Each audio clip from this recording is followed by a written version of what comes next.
Disait un titre, en ce jour de la journée mondiale de la radio, le Burkina Faso célèbre non seulement l'importance de ce média, mais aussi son centenaire.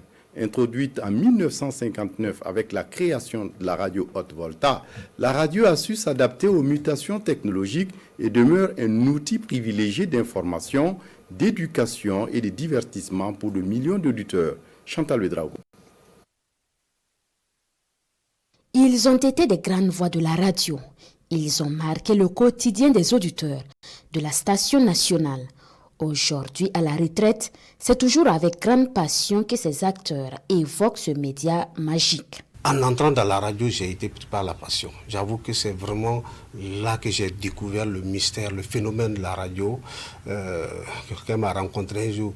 Quand je me suis présenté, mais quand je t'écoute, je croyais que tu étais gros, grand, fort, bête. Mais c'est pour dire que vous créez toutes sortes d'imagination lorsque vous êtes au micro pour l'auditeur qui vous écoute. Et je crois que cela est quand même un peu le mystère derrière voilà ce que représente la radio. Mon premier poste, c'était les reportages, la présentation du journal, mais concomitamment, je faisais l'animation. C'était les reportages et aussi j'ai fait de la présentation du journal parlé. Un média qui a pu intégrer le quotidien des auditeurs par son accessibilité.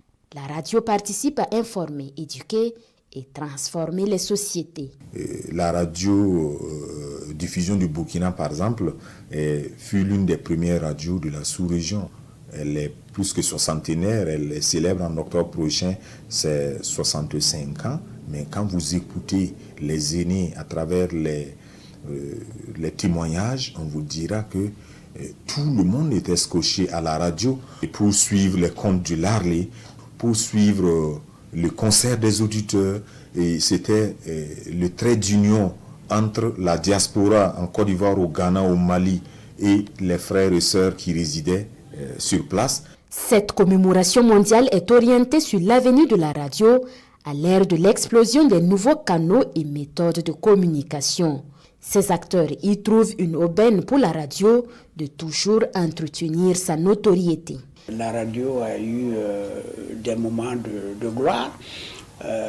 Cette gloire du reste ne s'est pas estompée. L'avenir est prometteur parce que la radio arrive à s'adapter à l'évolution technologique. Aujourd'hui, nous avons plus ou moins de confort d'écoute. Nous sommes sur les plateformes numériques. Nous allons vers aussi la radio filmée, faire en sorte que ça soit toujours ce médium-là qui soit assez léger, digeste, mais qui arrive à trouver l'auditeur là où il se trouve. Il recommande aux femmes et hommes de radio à une pratique plus professionnelle pour faire la différence et toujours captiver les auditeurs. À mes consoeurs et à mes confrères qui sont sur la brèche, de continuer à faire ce travail qu'ils ont choisi avec rigueur, avec beaucoup de passion et de travailler véritablement à mériter la caution de crédibilité que le public a parce qu'ils sont les sources d'information de ce public-là et le public a besoin de sources sûres.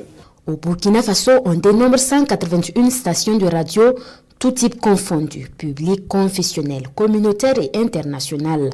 Une pluralité qui participe à l'éveil de l'opinion, l'ancrage de la liberté d'expression et une véritable source de développement de la société.